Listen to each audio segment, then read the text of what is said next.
Friends வணக்கம். தப்பாக இருந்தால் மன்னிச்சிருங்க.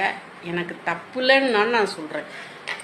ஒரு ஒரு ஒரு 100 அடி நீளத்துக்கு ஒரு இலையை போட்டு ஒரு ஆட்டுக்கறியை முழுசாக வெட்டி போட்டு உட்காந்து ஒரு நாப்புலும் திங்கிறவனுக்கே பைத்தியம் முடிச்சு பட்டாக்கட்டி தூக்கி நம்மளை வெட்ட ஆரம்பிச்சிடாங்க. ரோடாக வெட்ட ஆரம்பிச்சிடாங்க. அவங்களுக்கே கிறுக்கு பிடிச்சி போகுது ஒரு ஆட்டுக்கறி திங்கிறவங்களுக்கே. இது பொழுதுன்னைக்கு நம்ம வீட்டு ஓரத்தில் பட்னியாக கிடக்குது. தண்ணி கிடையாது, சோறு கிடையாது. அதுக்கு பேர் நம்ம வச்சோம்னா பக்கத்தில் வைக்கிறாங்க. ஏன் வைக்கிறேன், எதுக்கு வைக்கிறேன்னு வைக்கிறாங்க. அது பாவம் பசியில் தண்ணி தாகத்தில் நம்மளை கண்டோன்னே உருண்டுது. நம்ம ஒரு கல்லை தூக்கி போட்டு நம்மளை குழச்சிட்டு கடிக்க வருது. அவ்வளோதான் காரணம் ஒழிஞ்சு அதை நம்மளை கடிக்க வரணும்னா கடிக்க வர்றதே கிடையாது.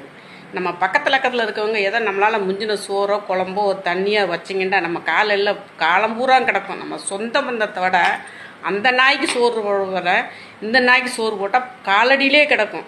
நம்ம வச்ச சோறு தான் போடுறோம். அந்த நாய்க்கு நம்ம மூட்டை அரிசி ஆக்கி போடுறோம். அந்த நாய்